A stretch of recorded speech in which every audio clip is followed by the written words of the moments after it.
நமது ஜெபம் டிவியில் மறுரூப நேரம். இந்த ரிமைண்டர் நமக்கு தேவை என்று கர்த்தர் விரும்புகிறார். அதனால அவருடைய ஆலோசனை நிறைவேறும் என்பதுதான் இன்னைக்கு ஆண்டவர் கொடுத்திருக்கிற வாக்குத்தத்தம். உங்கள் மேல தேவன் கூறியிருக்கிற பரிசுத்தமான வாக்குத்தத்த வார்த்தைகள், தீர்க்க தரிசனங்கள் எல்லாவற்றையும் அவர் நிறைவேற்றுவார். இன்னைக்கு போற வாழ்க்கையின் பாதையில இன்னைக்கு சந்திக்கிற எதிர்ப்புகள், போராட்டங்களை பார்த்துட்டு ஆண்டவர் என்னை மறந்தாரோன்னு மட்டும் நினைச்சிடாத. He's got a great plan.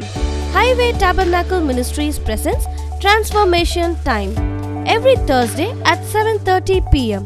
Don't miss it on Jebam TV.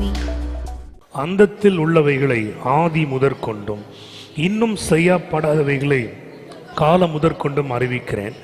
என் ஆலோசனை நிலைநிற்கும், எனக்கு சித்தமானவைகள் எல்லாம் செய்வேன் என்று சொல்லி உராய்ஞ்சுகிற ஒரு பட்சியை கிழக்கிலிருந்தும் என் ஆலோசனை நிறைவேற்றும் மனுஷனை தூர தேசத்திலிருந்தும் வரவழைக்கிறேன். அதை திட்டம் பண்ணினேன், அதை செய்து முடிப்பேன். முரட்டு இருதயம் உள்ளவர்களே, நீதிக்கு தூரமானவர்களே, எனக்கு செவி கொடுங்கள். என் நீதியை சமீபிக்க பண்ணுகிறேன், அது தூரமாக இருப்பதில்லை. என் ரட்சிப்பு தாமதிப்பதும் இல்லை. நான் சீயோனில் ரட்சிப்பையும் இஸ்ரவேலுக்கு என் மகிமையையும் கட்டளையிடுவேன். ஆமென். 10ஆம் வசனத்துடைய பின்பகுதி தான் இந்த மாதம் வாக்குத்தத்தமாக நம்ம தியானித்தோம். அதாவது, என் ஆலோசனை நிலை நிற்கும், எனக்கு சித்தமானவைகளை எல்லாம் நான் செய்வேன். ஆண்டவருக்கு ஆலோசனைக்காரனாக இருக்க யாராலும் முடியாது, இல்லையா? ஹல்லேலூயா. வேதம் சொல்லுகிறது, அவர் ஆலோசனை கர்த்தர். ஆமென். He is a God of counsel. அவருக்கு ஆலோசனை சொல்ல ஒருவனாலும் முடியாது. அப்போ அதே வண்ணமாக அவருடைய ஆலோசனையை அபத்தமாக்கவும் ஒருவனாலும் முடியாது. ஹல்லேலூயா. எனக்கு சித்தமானவைகள் எல்லாம் நான் செய்வேன். நம்ம கடந்த வாரத்தில் நம்ம புதன்கிழமை ஆராதனையின் பொழுது எப்படி ஆண்டவருடைய வில்லோட அலைனாக இருக்கணும் அப்படின்றத நம்ம தியானித்தோம். அப்போது கிங் நெபுகாத் நேச்சாரை பற்றி பார்த்தோம். அவர் ஆண்டவருக்கு விரோதமாக எதிர்த்து நின்ற பொழுது ஆண்டவர் அவரை அடித்தார். அதனுடைய விளைவாக காட்டு மிருகங்களோடு மிருகமாய் அவர் சஞ்சரிக்க ஆரம்பித்தார். அப்படி அவர் இருந்து கொண்டிருந்த நேரத்தில் அப்படியே சில காலங்கள் சென்றது. ஒரு நாள் அவர் தன் கண்களை ஆண்டவரிடத்தை திரும்பும் பொழுது அவருடைய புத்தி, சுயநினைவு, மரியாதை, கனம் எல்லாம் அவருக்கு திரும்ப வந்தது. அப்போ நீங்கள் பார்த்தீங்கன்னா அவர் எப்படி சொல்கிறாருன்னா, ராஜா, இப்பொழுது என்னுடைய மந்திரிமார்கள் என்னை தேடி வந்தார்கள், என்னுடைய முகக்கலை எனக்கு திரும்ப வந்தது, என்னுடைய மகிமை முந்தினதை விட அதிகமாக எனக்கு கொடுக்கப்பட்டது எல்லாம் சொல்லிட்டு சொல்றாரு. என் ராஜ்யத்தின் மகிமைக்காக இவையெல்லாம் கொடுக்கப்பட்டது. அதே ராஜா கொஞ்சம் வசனத்துக்கு முன்னாடி பார்த்தோம்னா, இதெல்லாம் என்னுடைய மகிமைக்காக நான் கட்டினது அப்படின்னு சொன்னார். ஆனால் இன்னைக்கு அவர் என்ன சொல்றாரு, இது எல்லாம் எனக்கு கர்த்தர் அவருடைய மகிமைக்காக அவருடைய தேசத்தை நான் நடத்தும்படி கொடுத்தார் என்று ஒரு மாற்றம். ஹல்லேலூயா. கடைசியில் அந்த அதிகாரத்தில் போடப்பட்டிருக்கும், மேட்டிமை உள்ளவரை தாழ்த்த அவராலே கூடும், இருமாப்புள்ளவர்களை அடக்க அவராலே கூடும். எதுக்கு சொல்றேன் அப்படின்னா, இந்த ஆண்டவருடைய ஆலோசனையை யாராலும் அவமாக்க முடியாது. அவர் திட்டமிட்ட காரியங்களை செயல்படுத்த அவருக்கு இருக்கிற அதிகாரத்தை வேற யாராலும் தடுக்க முடியாது, பறிக்கவும் முடியாது. நீ பூமியில எப்பேற்பட்ட மகத்துவம் உள்ள ராஜாவா இருந்தாலும் உன்னையும் மாற்ற தேவனால முடியும் என்பது அதற்கு ஒரு சான்று. ஹல்லேலூயா. எசேக்கியா ஆண்டவருடைய ஆலயத்துக்கு சென்று அந்த எதிரிகள் கொடுத்த நிருபத்தை விரித்து பாடித்து ஆண்டவரிடத்தில் முறையிட்டு அழுது ஜெபிக்கிறார். ஹல்லேலூயா. அதற்கு முன்னாடி தன்னுடைய மெசஞ்சர்ஸ் எல்லாம் ஏசாயா தீர்க்கதரிசியை பார்க்க அனுப்புகிறார். இது பெரிதும் கண்டிதமான நாள், பிள்ளை பேரு நெருங்கி இருக்கிறது, பெறுவதற்கு பலன் இல்லை, அப்படி இருக்கிறோம், நம்ம எதிரிகளுடைய தாக்கம், ஆக்கிரமிப்பு அப்படிப்பட்டதா இருக்கிறது, என்ன செய்யறதுன்னு தெரியல. அப்போ ஐசையா ஒரு வேர்டு சொல்றாரு. என்ன சொல்றாரு, அவனுக்கு ஒரு செய்தியை வரப்பண்ணுவேன், அவன் தன் திரும்ப ஊருக்கு போய் விடுவான். அப்புறம் அடுத்த சாப்டரில் திரும்பி அவர் உட்காந்து ஜெபம் பண்றாரு எசேக்கியா. அப்போ ஆண்டவர் சொல்றாரு, இந்த பெரிய கூட்டத்தை பார்த்து பயப்படாத, நான் உனக்கு செய்கிற ரட்சிப்பு பெரிதாக இருக்கும். ஒரு ஆமென் சொல்லுங்க. என்ன நடந்தது, ரப்சாகவே ஆண்டவர் திரும்ப அனுப்பிட்டார்.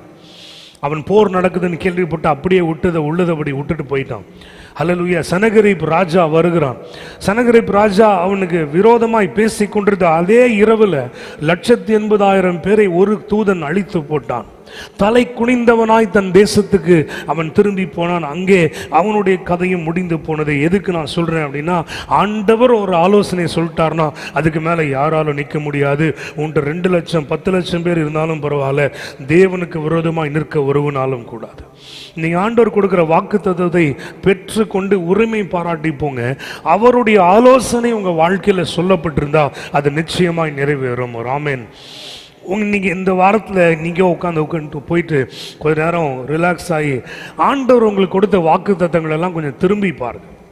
பைபிள் அண்டர்லைன் பண்ணி டேட் போட்டிருந்தீங்கன்னா, இல்லை அண்டர்லைன் பண்ணி வச்சுருந்தீங்கன்னா, பின்னாடி அட்டையில் எழுதி வச்சுருந்தீங்கன்னா, இல்லை ஏதாவது டைரியில் நோட் பண்ணி வச்சுருந்தீங்கன்னா, ஃபோனில் ரெக்கார்டிங்ஸ் வீடியோஸ் வச்சுருந்தீங்கன்னா, it is time that you revisit. ஏன்னா நமக்கு அந்த ரிமைண்டர் தேவைப்படுது. அவர் சொன்னார், அவர் செய்து முடிப்பார். 11ஆம் வசனம் இப்படி தான் சொல்லுது, நான் திட்டம் பண்ணினேன், நான் நிறைவேற்றுவேன். திட்டம் பண்ணது யாரு? திட்டம் பண்ணது யாரு? அப்ப யார் அதை நிறைவேற்றுவார்? தேவனே நிறைவேற்றுவார். இன்னைக்கு இந்த ரிமைண்டர் நமக்கு தேவை என்று கர்த்தர் விரும்புகிறார். அதனால அவருடைய ஆலோசனை நிறைவேறும் என்பதுதான் இன்னைக்கு ஆண்டவர் கொடுத்திருக்கிற வாக்குத்தத்தம். உங்கள் மேல தேவன் கூறியிருக்கிற பரிசுத்தமான வாக்குத்தத்த வார்த்தைகள், தீர்க்க தரிசனங்கள் எல்லாவற்றையும் அவர் நிறைவேற்றுவார். இந்த வசனங்களை நாம் பார்க்கும் பொழுது இதை நினைவுள் கொள் அப்படின்னு தமிழ்ல இருக்கும். இங்கிலீஷ்ல பார்த்தீங்கன்னா ரிமெம்பர் அப்படின்ற ஒரு வேர்டு போட்டிருக்கும். இன்னைக்கு அந்த ரிமெம்பரை குறித்து தான் உங்களோடு பேச போகிறேன். ஞாபகப்படுத்திக்கொள் என்பதை குறித்து தான் பேச போகிறேன். நான் 1ஆம் தேதி சர்வீஸ் முடிக்கிறப்போ அது இப்படி தான் முடிச்சோம். எப்படின்னா, இந்த தேவன் உன்னுடைய வாழ்க்கையில யாரா இருக்கிறார் என்பதை மறந்து விடாதே. அல்லேலூயா. இந்த தேவன் உங்க லைஃப்ல என்ன செய்ய ஆற்றல் உள்ளவராக இருக்கிறார் என்பதை மறந்துடாதீங்க. அதுதான் இன்னைக்கு நீங்க கேரி பண்ண போகிற ஆண்டவருடைய அந்த ரேமா வேர்டை தான் சொல்லி அனுப்பினேன். இன்னைக்கு அந்த ரிமெம்பரன்ஸ் தான் I want to begin here. Hallelujah. கர்த்தருக்கு ஸ்தோத்திரம். ஆமென். 8வது வசனத்தை பார்க்கும் பொழுது, இதை நினைத்து நீங்கள் புருஷராய் இருங்கள் அப்படின்னு போடப்பட்டிருக்கிறது. ஃபர்ஸ்ட் கால் டு ரிமெம்பரன்ஸ், ஞாபகப்படுத்திக் கொள்ளும்படியாக தேவனுடைய அழைப்பு. முதல் அழைப்பு எங்க அப்படின்னா, இதை நினைத்து புருஷராக இருங்கள். அதாவது ரொம்ப ஃபெமிலியரான வகையில சொல்லணும்னா, பி அ மேன் அப்படின்னு சொல்றோம்ல. அல்லேலூயா. இதுக்கெல்லாமா அழுதுட்டு இருப்பாங்க, be a man or be a woman அப்படின்னு சொல்றோம்ல. அது போல அவர் சொல்றாரு, நீ உன்னை திடப்படுத்தி கொள்ள, பலப்படுத்தி கொண்டு நிற்பதற்கு இதை நீ நினைவு கூறு என்று ஆண்டவர் சொல்லுகிறார். எதை நினைவு கூற வேண்டும்? முன்னாடி வசனம் சொல்லுகிறது. அல்லேலூயா. அந்த முதல் 7 வசனங்களை பார்த்தீங்கன்னா விக்கிரகங்களை குறித்து சொல்லப்பட்டிருக்கிறது. அந்த விக்கிரகங்கள் எப்படிப்பட்டவைகள் என்று சொல்லப்பட்டிருக்கிறது. அதுல ஒரு வார்த்தை இப்படி போட்டிருக்கிறது, என்னன்னா, அந்த இக்கட்டிலிருந்து அவன் ரட்சிக்கப்படுவதில்லை, அந்த இக்கட்டிலிருந்து அவனை அது ரட்சிப்பதில்லை என்று ஒரு விக்கிரகத்தை பற்றி சொல்லுகிறார்.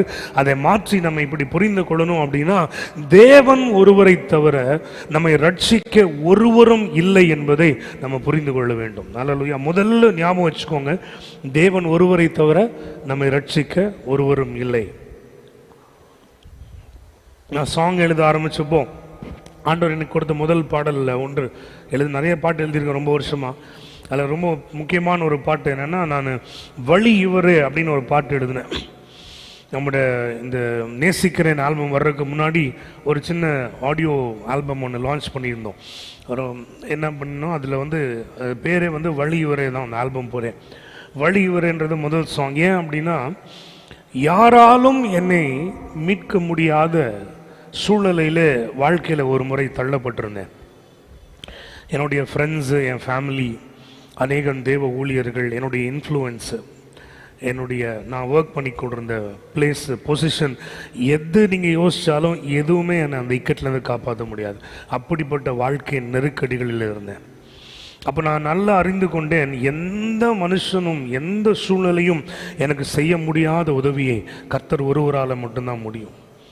அந்த ஃபெய்த்தில் அவரை நான் பிடித்து கொண்டேன். அதாவது இப்படி கூட சொல்லலாம், எனக்கு பிடிப்பதற்கு வேறு எதுவும் இல்லை, யாரும் இல்லை. அப்படி ஆண்டவரை பிடித்து கொண்டேன். அவருடைய பெரிய தயவு பாருங்க, அந்த சூழ்நிலையிலிருந்து கர்த்தரை வெளியே கொண்டு வந்தார். ஆமென். அதை நினைக்கும் போது தான் நான் இதை எழுதின. வழி இவரே, ஒளி இவரே. அவர் வார்த்தையும் அவருடைய சமூகமும் தவிர வேற எதுவுமே கிடையாது. அல்லேலூயா. அப்பா உம்மை நேசிக்கிறேன் சாங்ல ஒரு லைன் எழுதியிருப்போம், உன் வாக்கை என் உள்ளத்தில் வைத்து வைத்தேன். இதெல்லாம் அந்த அனுபவம் தான். அவருடைய வார்த்தையை தவிர வேற எதுவும் மாற்ற முடியாது அப்படின்ற அனுபவம். யாரும் மாற்ற முடியாத சூழ்நிலையிலும் அவர் ஒருவர் மட்டும்தான் மாற்ற முடியும், ஒருவர் மட்டும்தான் காப்பாற்ற முடியும். இன்னைக்கு நீங்க யாராவது அதாவது உங்களை ரெஸ்கியூ பண்றதுக்கு வழியே இல்லை அப்படின்ற சூழ்நிலையில் இருப்பீங்கன்னா, அது பொருளாதாரமோ சரீர சுகவீனமோ குடும்ப உறவுகள் இருக்க பிரச்சனைகளோ உங்கள் வியாபாரத்திலோ உங்கள் வேலையிலோ ஊழியத்தில் இருக்கக்கூடிய குளறுபடிகளோ சான்ஸே இல்லை, அவ்வளோதான் நான் முடிஞ்சிட்டேன் அப்படின்னு நினச்சிங்கன்னா ஒன்று மட்டும் ஞாபகம் வச்சுக்கோங்க, உனக்கு ரட்சகராக இருக்கிறது ஆண்டவர் ஒருவர் மட்டும்தான். அவரால் முடியாதது எதுவுமே இல்லைன்ற விசுவாசத்தோடு கர்த்தரை பாருங்க. இந்த இடத்துல இருந்து என்னை ரெஸ்கியூ பண்ணணும்னா நீங்க மட்டும்தான் முடியும் ஆண்டவரே, ஒரு ஆமென் சொல்லுங்க. முதல்ல தேவன் நம்மை நினைவு கூற அழைப்பது, he is our only refuge and he is our only rescuer and redeemer. அப்படின்னா அது என்ன நமக்கு உணர்த்துகிறது? கொஞ்சம் மாற்றி யோசிச்சு பார்த்தோம்னா, வேற எந்த மனுஷனையும் வேற எந்த சூழ்நிலையும் வேற யாரையும் சார்ந்திருப்பது விருதா. It is a waste to rely upon anybody else or anything else. எல்லாரும் செய்யக்கூடிய உதவிக்கும் அரவணைப்புக்கும் அன்புக்கும் ஒரு லிமிட்டேஷன் இருக்குது. அதை தாண்டி அவர்களால் செய்ய முடியாது. அவர்கள் விரும்பினாலும் அவர்களால் முடியாமல் போகும். ஆனால் தேவன் ஒருத்தர் மட்டும்தான். Is an unlimited God. Hallelujah. இன்னைக்கு காலையில் இந்த ஜூன் மாதத்தை ஆரம்பிக்கிற இந்த முதல் நாள்ல கர்த்தர் திரும்பியும் உரைக்கிறார். லெஃப்ட் ரைட் அப் டவுன் எங்கேயும் பார்க்காத. let your eyes be fixed on Jesus because he is your only redeemer. Hallelujah. ரட்சிக்க திராணி உள்ளவர் இயேசு மட்டுமே. எதுல இருந்து வேணாலும் உன்னை ரட்சிப்பார். அவரால் முடியாத காரியம் ஒன்றும் இல்லை. ஹல்லேலூயா. இரண்டாவது, ஆண்டவர் நம்மை நினைவு கூற சொல்லுகிற ஒரு காரியம் என்னன்னா, 9ஆம் வசனம் இப்படி சொல்லுகிறது, பூர்வ காலத்திலே நான் உன்னை எப்படி நடத்தினேன் என்பதை நினைவு கூறுங்கள். ஆமென். பூர்வ காலத்தில் நம்ம லைஃப்ல நடந்த எல்லா விஷயத்தையும் இன்னைக்கு யோசிச்சு பார்த்தோம் அப்படின்னா, ஆண்டவர் அதிசயமாய் நம்மை நடத்தி வந்திருக்கிறார் என்பது புரிந்து கொள்ள முடியும். எக்லெசியாஸ்டிஸ்ல இப்படி போடப்பட்டிருக்குது, under the sun everything is the same. சூரியனுக்கு கீழே எல்லாம் ஒரே மாதிரி தான் இருக்கிறது, மாற்றமே இல்லை. முன்னாடி நடந்ததுதான் இப்ப நடக்குது, இப்ப இருக்கிறது தான் அப்புறமும் நடக்க போகிறது. Under the sun nothing changes, எந்த விதமான மாற்றமும் இல்லை. இப்ப இதை மனதில் வச்சுட்டு தேவன் நம்மை நடத்தி வந்த விதங்களை கொஞ்சம் ஆராய்ந்து பார்த்தோம்னா என்ன புரியும்னா, பூர்வ காலத்திலே அன்றைக்கு அந்த இக்கட்டில், அந்த கடனில், அந்த வியாதியில், அந்த பிரச்சனையில் இருக்கும் பொழுது சேதமில்லாமல் காத்த அதே கர்த்தர் இன்னமும் நம்மை காப்பாற்ற வல்லவராக இருக்கிறார். எத்தனை பேர் ஆமென் சொல்றீங்க? ஆமென். இந்த காரியத்தை எனக்கு புரிய வைக்கிறதுக்கு ஆண்டவர் என்னோட ஒரு டைம் பேசினார். ஒரு விசை சிங்கத்தின் கைக்கும் ஒரு விசை கரடியின் கைக்கும் தேவன் என்னை தப்புவித்தார் என்று தாவீது சவுலினிடத்துல சொன்ன அந்த சாட்சி தான் சவுலை கன்வின்ஸ் பண்ணுச்சு. எப்படி கம்பேர் பண்ணி பார்த்தாலும் சான்ஸே இல்லை. நீ இளைஞனா இருக்க, அவன் சிறு வயது முதல் யுத்த வீரன். நீ ஆடு மேய்ச்சதான் உனக்கு தெரியும். அவன் யுத்தத்திலேயே பிறந்து வளர்ந்து இருக்கிறான். கம்பேரே பண்ண முடியாதுன்றப்போ ஒரு வார்த்தை சொல்லுகிறான், ஒரு விசை சிங்கத்தின் கைக்கும் ஒரு விசை கரடியின் கைக்கும் கர்த்தர் என்னை தப்புவித்தார். இந்த வெறுத்து சேதனம் இல்லாத பெலிஸ்தீன் அவர்கள் ஒன்றை அப்போ அந்த ஒரு வார்த்தை தான் ராஜாவை கன்வின்ஸ் பண்ணுச்சு. ஆண்டவர் ஒரு டைம் இப்படிதான் கேட்டார், அன்னைக்கு சிங்கமும் கரடியும் வரலனா தாவீது எப்படி இருந்திருப்பான்? ஹோலி ஸ்பிரிட் ப்ராம்ப்ட் பண்றாரு அன்னைக்கு பைபிள் படிக்கிறப்போ. நான் பதில் சொன்னேன், அங்க இருந்த எல்லாரும் கூட அவனும் 10ல் 11 நின்றுருப்பான், எந்த டிஃபரன்ஸும் இருந்திருக்காது. அப்போ ஆண்டவர் என்ன சொன்னார், சிங்கமும் கரடியும் வந்தது நல்லதுன்னு சொல்லி ஸ்தோத்திரம் பண்ணு. ஒரு ஆமென் சொல்லுவோமா? நம்ம சந்தித்த எதிரிகள், கடந்து வந்த சூழ்நிலைகள், நம்மை விரோதித்த நபர்கள், நம்மை ஆதரித்தவர்கள், இப்படி எப்படி என்ன பார்த்தீங்கன்னாலும் எல்லாம் கர்த்தர் நன்மையாய் முடிய பண்ணுவார். எத்தனை பேர் விசுவாசிக்கிறீங்க? அல்லேலூயா. பூர்வ காலத்தில் அவர் நடத்தினதை கொஞ்சம் யோசிச்சு பாருங்க. அன்னைக்கு விடலைன்னா இன்னைக்கும் விட மாட்டார். ஒரு ஆமென் சொல்லுங்களேன். அன்னைக்கும் உன் தலையை உயர்த்திட்டார்னா இன்னைக்கும் அதை செய்வார். சோர்ந்து போகாதீங்க. அல்லேலூயா. கர்த்தருக்கு ஸ்தோத்திரம். மூன்றாவது தேவன் நம்ம எதை நினைவு கூற செய்கிறார் அப்படின்னா, 10வது வசனத்தை யாரோ ஒருத்தர் வாசிங்களேன். இங்கிலீஷ்ல ஒரு டைம், தமிழ்ல ஒரு time.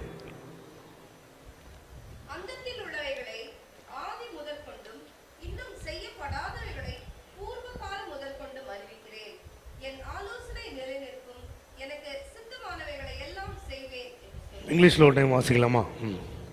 Declaring the end from the beginning and from ancient times the things that are not yet done, saying, my counsel shall stand and I will do all my pleasure. Declaring the end from the beginning. நான் திடீர்னு படிச்சிங்கன்னா இது ஒன்றும் பெருசாக என்ன அப்படின்ன மாதிரி யோசிக்க தோணும். ஒரு ப்ராஜெக்ட் போடுறோம், ஒரு பிளானும் போடுறோம், ஒரு டிசைனும் போடுறோம், அதோட எண்டு இப்படி தான் இருக்கணும் அப்படின்னு நம்ம தீர்மானிக்கிறோம் இல்லையா? அந்த தீர்மானித்து அதன்படி நம்ம செயல்படுத்த ஆரம்பிக்கிறோம்.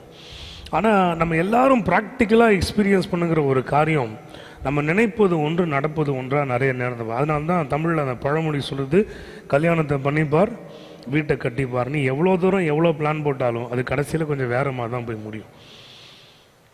ஆனால் ஆண்டவர் திட்டம் பண்ணுகிற காரியங்கள், அதாவது நம்ம ரொம்ப ப்ராக்டிக்கலாக நம்ம பிரெயினுக்கு புரிஞ்ச மாதிரி யோசிக்கிறோம். ஆனால் தேவன் எப்படிப்பட்டவர் என்றால், அவர் இல்லாததை கூட இருக்கிறத போல அழைக்கிறவர். அதை நான் எக்ஸ்பிளைன் பண்ணி உங்களுக்கு சொல்கிறேன், அப்போ புரியும். காடோடைய பிளானோடைய எண்ட் எப்படி இருக்குன்னு அவர் பார்த்துட்டு அதுக்கேற்ற மாதிரி அதை பிகினிங் ஆண்டவர் மாற்றுகிறார். நிறைய நேரங்களில் முடிந்ததற்கு அப்புறம் நின்று துவக்கம் இப்படி இருந்தது என்று சொல்லுகிறோம். 7-8 வருஷத்துக்கு முன்னாடி சர்ச்சை எப்படி ஸ்டார்ட் பண்ணோம், எத்தனை பேர் இருந்தாங்க, எப்படி கூடி வந்தோம், எப்படி ஆண்டவர் இன்னொரு சபையை கொடுத்தாரு, இன்னைக்கு 8 வருஷம் கழிச்சு ஆண்டவர் முதல் வருஷத்தில் என்ன செஞ்சாருன்னு சொல்கிறோம். ஆனால் ஆண்டவர்கிட்ட போய் கேட்டிங்கன்னா அந்த முதல் வருஷம் முதல்ல ஜோம் பண்ணும் பொழுது 15 வருஷத்துக்கு அப்புறம் இந்த சர்ச் எப்படி இருக்கும்னு ஆண்டவர் தீர்மானம் பண்ணி வச்சிருப்பார். அதுதான் சொல்கிறேன், அந்தத்தில் உள்ளவைகளை ஆதியில் பார்க்கிற ஆண்டவர். ஹல்லேலூயா, புரியுதுல? இல்லாதவைகளை, அந்த வசனம் பியூட்டிஃபுல்லாக போருக்கு, பூர்வ காலம் முதல் கொண்டு அறிந்திருக்கிறேன் எதையெல்லாம் செய்யப்படாதவைகளை. நேற்று ஒரு சின்ன சயின்டிஃபிக் ஒரு வீடியோ ஒன்று பார்த்தேன். Any matter that you take in the world, for example வுட்டுன்னு எடுத்துக்கோங்களேன், இது எதால் செய்யப்பட்டிருக்கிறது அப்படின்ற ரிசர்ச் பல நூற்றாண்டுகளாய் நடந்து கொண்டே தான் இருக்கிறது. அப்போது அவங்க பிரேக் டவுன் பண்ணி பார்க்குறாங்க, இந்த வுட்டு இப்படி வருது, இந்த மெட்டீரியல் இருக்குது, இந்த கெமிக்கல் காம்போசிஷன் இருக்குது, அப்படியே முடிச்சு பார்த்தீங்கன்னா அப்புறம் பார்க்குறாங்க, it is molecule. Any thing that you see, molecule, மூலக்கூறு. அந்த மாலிக்யூலை இன்னும் பிரேக் பண்ணி ஆராய்ஞ்சு பார்த்ததில் எலக்ட்ரான், புரோட்டான், நியூட்ரான் வருகிறது. அதை இன்னும் பிரேக் பண்ணி ஆராய்ஞ்சு deeper and deeper and deeper போயிட்டே இருந்தால் என்ன ஆகுது அப்படின்னா, நிறையா மெட்டீரியல்ஸ் இருந்ததெல்லாம் குறுக ஆரம்பிக்கிறது. 3ஆகுது, 2ஆகுது, ஒரு கோர் மெட்டீரியல் ஆகுது. அதையும் தாண்டி ஆராய்ச்சி செய்யும் பொழுது இப்போ இருக்க அட்வான்ஸ்டு ஃபிசிக்ஸில், குவாண்டம் ஃபிசிக்ஸில் என்ன சொல்கிறாங்கன்னா, யூனிவர்சல் ஃபீல்ட் அப்படின்னு ஒன்று இருக்கிறது. கவனிங்க, இந்த யூனிவர்சல் ஃபீல்டை எக்ஸ்பிளைன் பண்ண முடியாது, எக்ஸ்பீரியன்ஸ் பண்ண முடியாது, டச் பண்ண முடியாது, பட் இட் இஸ் தேர். அதுக்கு எப்படி டிஃபைன் பண்ணுறாரு இந்த சயின்டிஸ்ட்னா, he calls it as a no thing. Nothing இல்லை, it is a no hyphen thing. அவங்க என்ன டிஃபைன் பண்ணுறாங்க, அந்த நோ திங்லேருந்து தான், விவரிக்க முடியாத, பார்க்க முடியாத அந்த யூனிவர்சல் ஃபீல்டுலேருந்து தான் இன்னைக்கு காண்கிற எல்லாமே உருவாக்கப்பட்டிருக்கிறது. புரியுதில்ல நான் சொல்கிறது? சயின்டிஃபிக்காக இதை எக்ஸ்பிளைன் பண்ணேன். வேதத்தின்படி அதை எப்படி சொல்கிறேன், நாம் காண்கிற எல்லாவற்றையுமே காணப்படாதவைகளினாலே உருவாக்கப்பட்டிருக்கிறது. பைபிள் சொல்லுதா? காண்கிற எல்லாமே காணப்படாதவைகளினாலே உருவாக்கப்பட்டிருக்கிறது. இன்னொரு பக்கம் வேதம் இப்படி சொல்லுது, அவர் இல்லாதவைகளை இருக்கிறவைகளை போல அழைக்கிறார். நோ திங்லேருந்து எவ்ரி திங்கை உருவாக்க தேவனால் மட்டும்தான் கூடும். அல்லேலூயா, கர்த்தருக்கு ஸ்தோத்திரம். இதனால் என்ன சொல்ல வரேன் அப்படின்னா, அவர் உங்களுடைய எந்த மனதில் வைத்து பார்த்த ஆண்டவர். உங்கள் லைஃப்பில் நடக்கிற ஒவ்வொரு ப்ராசஸையும், ஒவ்வொரு டேவையும் அந்த எண்ட் கோலுக்காக நடத்தி கொண்டு போகிறவர் என்று விசுவாசிக்க கர்த்தர் விரும்புகிறார். அல்லேலூயா. எல்லாமே நன்மையாக நடந்துச்சுன்னா சந்தோஷம். சில நேரங்கள் தீமையான காரியங்கள், இழப்புகள், தோல்விகள், அதையும் தேவன் தனக்கு சாதகமாய் பயன்படுத்த வல்லவராக இருக்கிறார். இதை ரிமெம்பர் பண்ணுங்கன்னு வேதம் சொல்லுது. Remember, God is in control. அவர் எண்ட் என்ன நடக்குதுன்னு தெரியும். ஹாங்காங்கோட Disney World first time inaugurate பண்ணும் பொழுது வால்ட் டிஸ்னியோட ஒய்ஃப் இருந்தாங்களாம். அப்போ அவங்க ஒய்ஃபோட ஃப்ரெண்டு சொன்னாங்களாம், வால்ட் டிஸ்னி மட்டும் இங்கே இருந்தால் இதை பார்க்குறதுக்கு எவ்வளோ நல்லா இருந்திருக்கும். It would have been superb, it would have been great if Walt Disney was here to see all this. Walt Disneyயோட வைஃப் சிரிச்சுக்கிட்டே சொன்னாங்களாம், you are seeing all this because he already saw all this. ஆமென். நீ இன்னைக்கு பார்க்குற, அவன் அன்னைக்கே பார்த்துட்டாரு. என் husband அவர் அன்னைக்கே பார்த்தனால தான் நீ இன்னைக்கு பார்க்குற. ஒரு ஆமென்னு சொல்லுங்க பார்க்கலாம். நம்முடைய வாழ்க்கை எங்கள் ஆண்டவர் அன்னைக்கே ஆண்டவர் பார்த்துட்டாரு. எவ்வளோ வசனம் வேணும், எவ்வளோ கோட் பண்ணுறது. தாயின் கருவில் ஒன்று அழைச்சேன் அப்படின்றார். அல்லேலூயா. உன்னை பெயர் சொல்லி அறிந்திருக்கிறேன் கர்த்தர் சொல்லுகிறார். இன்னும் அப்படியே நீங்க பார்த்து கொண்டே வந்தீங்கன்னா அந்த வசனத்திலிருந்து நம்ம புரிந்து கொள்கிறோம், ஆண்டவர் நமக்குன்னு வச்சிருக்கிற திட்டங்கள் மகா பெரியது. சத்தமா சொல்லுங்க, மகா பெரியது. கன்விக்ஷனோட சொல்லுவோம், மகா பெரியது. இன்னைக்கு இருக்கிற சூழ்நிலையும் தேவனுடைய திட்டங்களையும் ஒப்பிட்டு பார்க்க முடியாது. ஹல்லேலூயா. அதனால remember in your finite mind. Hallelujah. ஆண்டவருடைய அனாதி ஞானத்தை நம்ம பார்க்கணும் அப்படின்னா பேர்ட் பிரெயின் கூட நம்ம சொல்ல முடியாது நம்முடைய ஞானத்தை. ஹல்லேலூயா. அந்த அனாதி ஞானமுடைய ஆண்டவர் நமக்கென்று மிகப்பெரிய திட்டங்களை உருவாக்கி வைத்திருக்கிறார் என்பதை நினைவுகொள் என்று ஆண்டவர் உரைக்கிறார். உன்னுடைய எண்டு அவர் அறிவார், உன்னை ஃபெயில் ஆக விட மாட்டார். சத்தமா ஆமென்.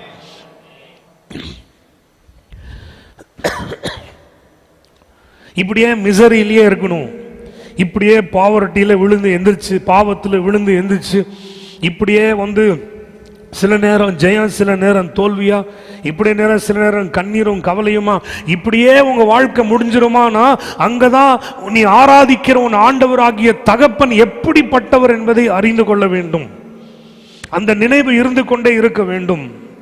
ஒரு நாள் ஒரு ஊழியக்காரனை ஒரு விஷயமா, பர்சனல் விஷயமா பார்க்க போனப்போ அந்த அண்ணன் சொன்ன ஒரு ஸ்டேட்மெண்ட் என்னால் மறக்க முடியாது.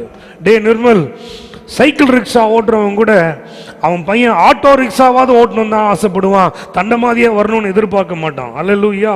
we have a good father. Can I hear amen to that? we have a very good father. அவருடைய திட்டங்கள் நம்மால புரிந்து கொள்ள முடியாத அளவுக்கு மேன்மையான திட்டங்கள். இதை நீ மறந்துடாதன்னு மட்டும்தான் ஆண்டவர் சொல்றார். இன்னைக்கு போற வாழ்க்கையின் பாதையில் இன்னைக்கு சந்திக்கிற எதிர்ப்புகள், போராட்டங்களை பார்த்துட்டு ஆண்டவர் என்னை மறந்தாரோன்னு மட்டும் நினைச்சிடாத. he's got a great plan. கையை உயர்த்தி ஒரு ஆமீன் சொல்லுவோமா? ஹல்லேலூயா. கடைசியாக ஆண்டவர் நம்மை நினைவு கூற சொல்லுகிற காரியம் என்ன அப்படின்னு பார்த்தீங்கன்னா 11வது வசனம் இப்படி சொல்லுது, உராய்ஞ்சுகிற ஒரு பட்சியை கிழக்கிலிருந்தும் என் ஆலோசனை நிறைவேற்றும் மனுஷனை தூர தேசத்திலிருந்தும் வரவழைக்கிறவராயிருக்கிறேன். அதை சொன்னேன், அதை நிறைவேற்றுவேன். கொஞ்சம் நல்லா கவனிங்க. உராய்ஞ்சுகிற ஒரு பட்சி இங்கிலீஷில் எப்படி போட்டிருக்குன்னா ஒரு இதை ராவனஸ் பேர்டுன்னு போட்டிருக்கு, பேர்ட் ஆஃப் ப்ரே அப்படின்னு போட்டிருக்கும். அதாவது என்னுடைய ஆலோசனையின்படி செய்கிற ஒரு மனுஷனை தூரத்திலிருந்து வரவழைப்பேன். Now I want you to understand. என்னுடைய ஆலோசனையின்படி செய்ய ஒருத்தனை தூரத்திலிருந்து வரவழைப்பேன். ஒரு காரியம் மறந்துடாதீங்க, உங்களுடைய காரியமாய் கர்த்தர் யாரை வேண்டுமானாலும் எதை வேண்டுமானாலும் உங்களுக்கு சாதகமாய் பயன்படுத்த வல்லவராக இருக்கிறார். க்ளோஸ்டு டோரை பார்த்து பயப்படாதீங்க. ஹல்லேலூயா. உங்களுடைய எஃபர்ட்டை மீறி, உங்களுடைய பலத்தையும் மீறி நடக்கிற காரியங்களை பார்த்து சோர்ந்து போகாதீங்க. உங்களிலும் பலவான்களாகிய சத்துருக்களையோ மேலதிகாரிகளையோ பார்த்து கவலைப்பட்டுறாதீங்க. கர்த்தரை நம்பி திடனாய் நின்றுப்பார். ஆண்டவர் உங்களுக்கு வேண்டிய வழியை ஏதோ ஒரு வகையில் திறப்பார். பட்சிக்கிறவனிடத்திலிருந்து பட்சணம் அப்படின்னு நம்ம கேள்விப்பட்டிருக்கோம் சிம்சோனுடைய லைஃப்ல. அது மாதிரி தேவன் எங்க யாரை மாற்றணுமோ மாற்றி காரியங்களை உங்களுக்கு சாதகமாய் முடிய பண்ணுவார். இந்த மாதிரி சாட்சியெல்லாம் சொன்ன போனால் நிறைய சொல்லிக்கொண்டே போகலாம். தேவனால் ஆகாத காரியம் ஒன்றுமே கிடையாது. ஹல்லேலூயா. எந்த மனுஷன் நீ விழணும்னு காத்து கொண்டிருக்கிறானோ நிறைய நேரம் ஆண்டவர் எப்படி செய்வான்னா அவன் கையாலே உனக்கு நன்மை வர செய்வார். அது அவனுக்கும் புரிஞ்சுக்க முடியாது, உங்களுக்கும் புரிஞ்சுக்க முடியாது. ஹல்லேலூயா. அதாவது ஒவ்வொரு காரியத்தையும் ஆண்டவர் நமக்கு எக்ஸ்பிளைன் பண்ணி தான் செய்யணும்னா இந்த பேர்ட் பிரெயினில் ஒன்றும் புரியாது. ஆண்டவர் சில வேளையில் அவருடைய போக்கில் நம்ம இறங்கி அவருடைய சித்தத்தில் ஒத்துழைச்சு ஓடிக்கொண்டே இருந்தோம்னா நம்முடைய கண்களுக்கு மறைவாய் நடக்கிற யுத்தங்கள் தான் நிறையா, நமக்கு கண்ணில் தெரியறது ரொம்ப குறைச்சு. ஒரு கார்ட்டூன் இமேஜ் ஒன்று பார்த்தேன். அது அப்படின்னா ஒருத்தன் மேலே முக்கால் மணி நேரம் போட்டு ஜோம் பண்ணிருக்கான், அவன் தலையிலேயே ஒரு கல் படுது. அந்த கல் பட்டவுடனே அவன் கதறி அழுது ஜோம் பண்ணுறான், lord why me, how did you forget me, எப்படி இந்த கல் என்னை தாங்கலாம் அப்படின்னு சொல்லி அவன் அதிர்ந்து ஜோம் பண்ணுற ஃபஸ்ட்டு பிக்சர் காமிக்கிறான். ரெண்டாவது பிக்சர் கார்ட்டூனிஸ்ட் எப்படி வரைஞ்சிருக்காரு பார்த்தீங்கன்னா, இவன் இங்கே முழங்கால் போட்டு ஜோம் பண்ணிருக்கான், அந்த பக்கத்தில் ஒருத்தன் கல் எறிஞ்சிட்டு இருக்கிறான் தூக்கி. இதுக்கு நடுவில் ஜீசஸ் இப்படி நிற்கிறாரு. எல்லா அடியும் அவர் மேலே படுது, அவ்வளோ அடியும் அவர் வாங்கிட்டு இருக்காரு. ஒரே ஒரு கல் மட்டும் மிஸ் ஆகி அவன் மேலே பட்டுச்சு. அந்த மிஸ் ஆன கல்லுக்கே அவர் அவ்வளோ பில்டப் ஊத்துட்டாராம். ஆண்டவர் வேற பருதாம அந்த கார்ட்டூன் நடி போட்டிருக்கு, son did I miss that one, I am very sorry அப்படின்னு ஆண்டவர் சொல்ற மாதிரி. யூ ஹாவ் டு அண்டர்ஸ்டாண்ட், தினம் ஆவிக்குரிய யுத்தங்களை பார்த்து கொண்டிருக்கிறோம். ஆனால் ஆவிக்குரிய யுத்தத்தை பார்க்கிறோம், அதில் ஜெயிக்கிறோன்றது உணராமலே கர்த்தர் நம்மை நடத்தி கொண்டு வருகிறார். நம்ம பார்க்கிறதெல்லாம் டிப் ஆஃப் தி ஐஸ்பர்க் தான், அதெல்லாம் ஒன்றுமே இல்லை. கர்த்தர் நடத்துவார். உங்களுக்காக ஆண்டவர் எதை வேண்டுமானாலும் யாரை வேண்டுமானாலும் அவர் மாற்ற முடியும். அவரால் கூடாத காரியம் ஒன்றுமே கிடையாது. ஆண்டவர் நீங்க அதான் சொல்றாரு, என் ஆலோசனை நிலை நிற்கும் என்ற இந்த வார்த்தைக்கு நீ ஞாபகம் வைத்துக்கொள், நான் உன் தகப்பனாக இருக்கிறேன், உன்னை நடத்துவேன். வீட்டில் போய் இந்த பகுதியை திருப்பி உடனே வாசிச்சு பாருங்க. அதில் இன்னும் ஆண்டவர் உங்களோடு பேசுவார். ரிமெம்பர் ரிமெம்பர் ரிமெம்பர், வேற எதையுமே கேட்கல. இதை மைண்ட்லேருந்து எடுத்துடாது. அந்த தாட்டு அந்த ட்ரூத் மைண்டில் இருந்தாலே லைஃபே டெலிவர் ஆகிடும். அப்படி ரட்சிப்பை நீ காண்ப. இல்லைன்னா நெகட்டிவிட்டிலையும் இல்லாமையிலையும் குழப்பத்திலையுமே இன்னும் இழுக்கப்பட்டு போயிடுவீங்க. புரியுதுல நான் சொல்றது? How do we overcome this defeat?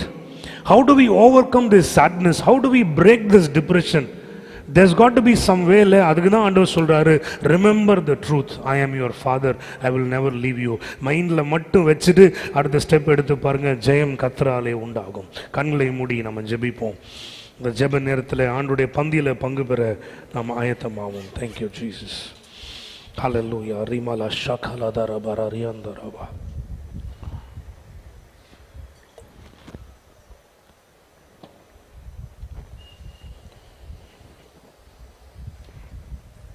ஒரு 2 நிமிஷம் என் கூட சேர்ந்து ஜெபம் பண்ண போறீங்க. கண்கள் மூடப்பட்டிருக்கட்டும்.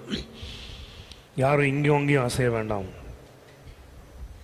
நான் சொல்லும் பொழுது நான் சொல்ற குறிப்புக்கு ஏற்ற மாதிரி உங்க வாழ்க்கைக்கு அப்ளை ஆகிற மாதிரி ஜெபம் பண்ணுங்க. முதல் காரியம், தேவன் ஒருவரை தவிர ரட்சகர் இல்லை.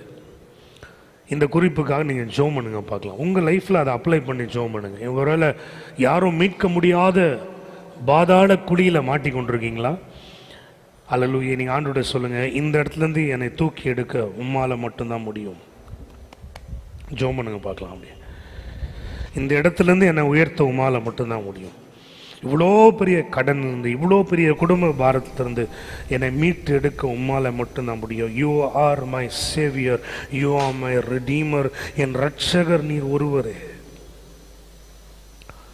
2வது ஆண்டவர் நினைவு கூற சொல்கிறது, பூர்வ காலமாய் உன்னை நடத்தினவரை நினைவு கூர். கண்களை மூடி, இது வரைக்கும் ஆண்டவர் உங்களை எப்படி நடத்தி வந்தார்? என்னைக்காவது ஒரு நாள் உங்களை விட்டு கொடுத்தாரா? கொஞ்சம் திங்க் பண்ணி பாருங்க. எவ்வளோ பாதகமான காரியங்கள் நடந்த பொழுதும் அதை உங்களுக்கு ஆசீர்வாதமாய் அவர் எப்படி மாற்றினார்? அதெல்லாம் நினைச்சு பாருங்க. அந்த ஆண்டவர் இன்னைக்கும் உங்களோடு இருக்கிறார். உங்களை விட மாட்டார், உங்களை மறக்க மாட்டார்.